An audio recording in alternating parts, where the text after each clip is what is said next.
고난은 부딪혀서 이기고 유혹은 피해서 이겨라 라는 말이 있습니다. 4월 8일 금요일 아침 우리 함께 고린도전서 10장 안으로 들어가서 그때 그 성도들이 겪었던 고난과 유혹을 마주해 보도록 하겠습니다. 사도신경으로 신앙 고백하겠습니다.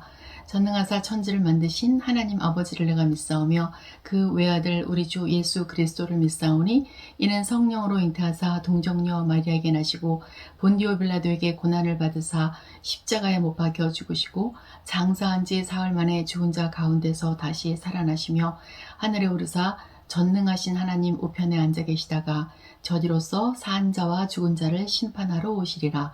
성령을 믿사오며 거룩한 공회와 성도와 서로 교통하는 것과 죄를 사하여 주시는 것과 몸이 다시 사는 것과 영원히 사는 것을 믿사옵나이다. 아멘.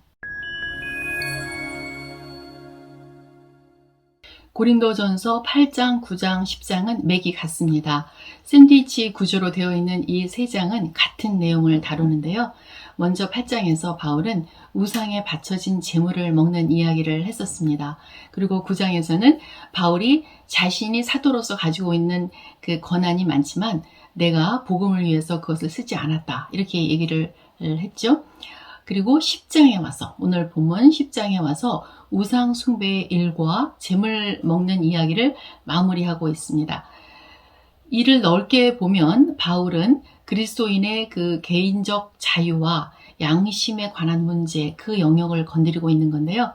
8장의 내용을 전개하려고 10장에서 바울은 이스라엘 그 민족의 그 광야 공동체의 이야기를 꺼냅니다.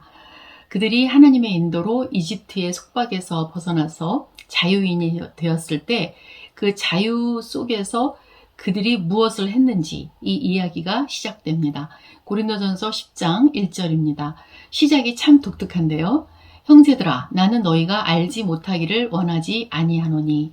말이 참 어렵지만 이 말은 바울이 잘 쓰는 표현이에요.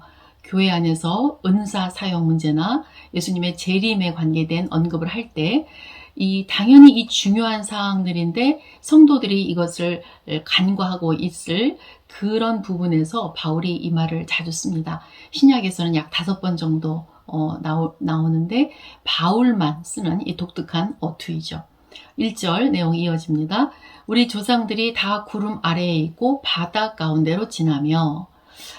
바울은 이스라엘 공동체의 그 광야 이야기 중에서 그 하나님이 200만에서 300만 정도 되는 이스라엘 공동체를 이집트의 노예 상태로부터 구출하신 그 얘기를 풀어가는데요. 광야에 뜨겁게 내리쬐던 그 햇빛과 밤의 추위로부터 하나님께서는 구름 기둥과 불 기둥으로 인도를 하셨었죠. 인류 최초의 GPS 시스템이 작동했던 건데요. 또 그들에게는 홍해의 기적이 있었고 또 만나의 기적, 그리고 물의 기적, 신성한 음료, 신성한 음식, 그런 기적들이 일어났었죠. 그래서 그런 기적들을 이들은 하루 이틀이 아닌 40년씩이나 겪었고요. 또 그들의 의복이 헤어지지 않는 그런 시간들을 보냈습니다. 게다가 제일 중요한 것은 이제 이스라엘은 노예가 아니라 자유인이라는 거죠. 그렇게 자유가 주어졌을 때 그들이 무엇을 했나요? 2절부터 13절까지 이제 그에 대한 설명과 경고가 이어집니다. 그들은 자유를 남용했죠. 그들은 우상 숭배를 했고 또 음행하다가 하루에 23,000명이 죽었고 또 그들은 주를 시험했고 또 원망하다가 7일 만에 갈 수 있는 길을 40년 동안 돌았습니다. 그리고 여호수아와 갈렙을 제외한 모든 1세대가 가나안 입성에 실패했죠. 이스라엘의 시작은 이렇게 엄청났었습니다. 이스라엘은 잘 시작했지만 그 끝이 참 비참했죠. 엄청나고 대단한 시작이 정말 좋은 그 마침을 의미하지는 않습니다. 하나님은 우리에게 큰 자유를 주셨지만 잘 못 맞출 수 있다는 것을 우리가 기억해야 되겠죠. 우리가 그래서 서로 예수 그리스도의 제자의 길로 갈 때 우리가 서로의 이 코스를 잘 맞추도록 중보해 주는 것이 참 중요하다고 생각합니다. 11절에서 바울도 이런 일이 우리에게 본보기가 되어서 선줄로 생각하는 자는 조심하라 라고 경고를 해줍니다. 그래서 하나님이 우리에게 피할 길을 내실 때 우리는 그 길을 반드시 바라볼 필요가 있는 것입니다. 바울은 지금 그 삶의 모든 예식 중에서 그 우상을 섬기는 종교가 깊이 스며들어 있는 고린도 교회가 어떻게 그 자유를 사용해야 하는지에 대한 정확한 지침이 없어서 혼돈 속에 있을 때 성경적인 가르침을 주고 있습니다. 14절부터 22절까지 바울은 우리가 그 성찬식을 통해서 한 떡을 나눔으로 한 몸이 된 자들이다 이렇게 말을 합니다. 여기서 한 몸이란 그리스도의 몸, 즉 교회를 말하는 거죠. 이미 그리스도의 몸의 일부가 된 너희가 귀신의 식탁에 앉아서 그 떡을 떼는 게 합당하냐 이걸 물어봅니다. 식탁에 앉아서 식사를 같이 한다는 것의 의미가 무엇입니까? 식탁이 가지고 있는 정체성이 있죠. 식탁에 앉아서 식사를 같이 하는 그 그룹은 사실 그들이 한 모임이고 정체성이 같다는 뜻이죠. 그래서 너는 우리에게 속했다 이런 뜻을 가진 그런 멤버들이 한 식탁에 둘러앉는 거 아닙니까? 귀신의 식탁도 마찬가지입니다. 우리 스스로가 그 재물의 우상을 먹거나 그러니까 우상에게 바쳤던 그 재물을 먹거나 신전에 가서 우상의 식탁에 함께 앉거나 아니면 이웃집에 초대받아서 갔을 때 그 사람이 자기 집을 수호하는 수호신에게 잠깐 바쳤던 그 고기를 먹는다. 뭐 이런 것들이요. 사실은 다 아무것도 아니죠. 의미가 없는 거죠. 나는 자유롭고 자신이 있으니까요. 그러나 그것이 우리의 영적에 도움이 되지 않고 더 경건한 것을 추구할 수도 있는데 그러지 않고 그 시간에 신전 식탁에 가서 앉아 있거나 그것을 먹는 건 도움이 되지 않는다라고 바울이 설명하는 것입니다. 결국 거기에 우상 숭배와 유혹의 그 음행의 유혹이 있기 때문입니다. 이어서 10장 후반부의 23절부터 마지막 절까지 바울은 이제 이 문제를 정리합니다.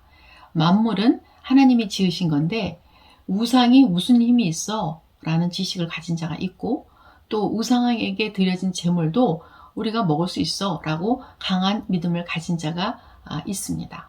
그 신전 아무것도 아닌데 거기 가서 앉아있을 수도 있지 라고 생각하는 사람도 있을 수 있습니다. 바울도 이 점을 인정하죠.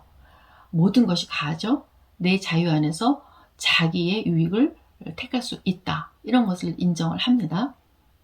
그러나 믿음이 좋다는 사람들이 우상의 제물을 먹는 것을 바라본 믿음이 약한 자나 불신자들은 심각하게 양심이 괴로워질 수 있겠죠. 그럴 때 어떻게 해야 합니까? 28절을 보십시오. 누가 너희에게 이것이 제물이라 말하거든 알게 한 자와 그 양심을 위하여 먹지 말라. 이렇게 말하는데요. 여기서 누구의 양심을 위하여 먹지 말라고 얘기합니까? 당신에게 우상의 제물이라고 알게 한 자의 양심. 그러니까 나의 양심이 아니라 그 상대방의 양심을 위하여 먹을 수 있는 권한을 내려놓으라. 이렇게 말하고 있습니다. 믿음 강한 자가 아무렇지 않게 그곳에 앉아 있다는 것 자체에 사람들이 메시지를 다 받는 건데 그런 식탁에 내가 앉아 있을 필요가 있느냐라는 거죠. 이것을 23절 말씀으로 확인합니다. 모든 것이 가나 모든 것이 유익한 것은 아니요. 모든 것이 가나 모든 것이 덕을 세우는 것은 아니니 누구든지 자기의 유익을 구하지 말고 남의 유익을 구하라. 다 덕을 세우고 유익한 방향을 택할 수 있는데 허용되는 거라고 해서 다 할 필요가 있느냐라는 것입니다. 그래서 나의 자유를 다른 형제를 위해서 희생하라 라는 메시지를 바울이 보내고 있습니다. 이제 우리가 어떻게 해야 합니까? 31절 그런즉 너희가 먹든지 마시든지 무엇을 하든지 다 하나님의 영광을 위하여 하라. 고린도서는 우리 귀에 익숙한 명언들 좋은 구절이 많은데요. 지금 고린도 전서 10장 31절에도 이 유명한 구절이 있습니다. 여기서 무엇을 하든지에 해당되는 것을 한번 생각해 보세요. 어떤 게 있을까요? 우리가 일하는 거, 또 잠자는 거, 말하는 거, 운동하는 거, 또 공부하는 거, 사람 만나는 거, 아침부터 눈 감을 때까지 우리가 쭉 하는 것들이요. 그런 것들이 항상 열려있고 하나님께 나아가라. 이게 하나님의 영광을 위해서 사는 삶이 되겠지요. 편지가 내가 원하는 사람한테 정확하게 배달되어야 되듯이 제자들의 삶은 이들의 모든 하루 종일 하는 것을 통하여서 우리의 일상이 하나님의 영광을 향해서 하나님께 배달되어야 합니다. 이에 바울이 이렇게 살고 있는 자신을 본받는 자가 되라 하면서 이제 11장으로 그가 글을 이어가고 있는 것입니다. 오늘 메시지를 삶에 적용해 봅니다. 그리스도인으로서 성경에 딱히 나와 있지 않은 어떤 일을 우리가 만났을 때 오늘 바울의 목소리를 기억하면 좋겠습니다. 이거 해도 괜찮은 건가? 이거 해도 돼? 안 돼? 하는 그 회색지대에 우리가 섰을 때 내 자유대로 처리할 그럴 권리가 있지만 바울을 본받아서 믿음이 약한 자들을 세울 수 있는 선택은 무엇일까? 우리가 생각해 보면 좋겠습니다. 예를 들면 부부가 자기 원하는 걸 우선적으로 할 수 있지만 상대가 싫어하는 것을 포기하는 것.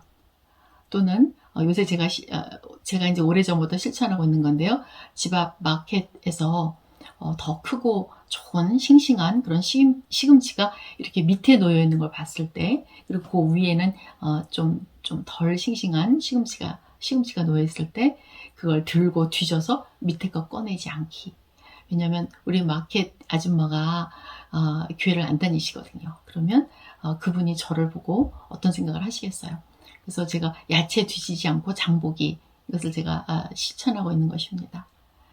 또한 교회에 온 교우를 정말 반갑고 밝은 표정으로 맞아주기. 또 더 나아가서 정말 따뜻한 커피 한 잔 사서 새가족반 안에 넣어주기. 또 코로나 확진 성도에게 또 그 안부 문자 넣어주기. 이런 것들은 성경에 기록되지 않은, 그러나 모든 일에 사람을 기쁘게 하며 또 구원에 이르게 하는 자율적인 헌신이 될 것으로 생각이 됩니다. 자기 중심이 아니라 하나님 중심으로 사는 삶이 건강한 자아상을 만드는 열쇠랍니다. 청교도 신학자 스티브 차녹이라는 사람이 있는데요. 그 사람이 자기 사랑에는 세 가지가 있다고 말을 했습니다. 이웃에 대한 의무보다 자기를 사랑하는 것은 자연적인 자기 사랑이고요. 하나님보다 자기를 사랑하는 것은 육체적인 자기 사랑이며, 하나님의 영광을 위해서 자신을 사랑하는 것이 은혜로운 자기 사랑이라고 합니다. 하나님의 영광을 위해서 먹고 마시며 모든 사람과 하나님의 교회에 거치는 자가 되지 말라고 바울은 분명히 명령합니다. 예수 그리스도의 제자는 유혹받을 만한 신전에 해당되는 곳에 가지 않으며 또 자유를 오용하지 않습니다. 이스라엘의 역사에서 배운 것처럼 대단한 시작보다 끝맺음을 잘하기 위해서 마땅한 것들을 우리가 선택하며 나아가야 되겠죠. 복음을 위하여, 하나님의 영광을 위하여 자신의 삶을 관리하고 끝맺음을 잘 하기를 다짐합시다. 기도하시겠습니다. 나에게 주어진 자유를 가지고 하나님의 영광을 위해서 오늘 하루 살기를 원합니다. 다른 사람과 교회에 거치지 않는 말과 행동으로 하나님 예수 그리스도의 제자답게 살겠습니다. 이렇게 기도하시고요. 또 공동체를 위해서는 청년교회의 지체들이 믿음으로 말씀으로 그 믿음이 자라나고 그리스도의 몸에 참여한 공동체로서 건강히 성장할 수 있도록 기도해 주십시오. 기도하시겠습니다.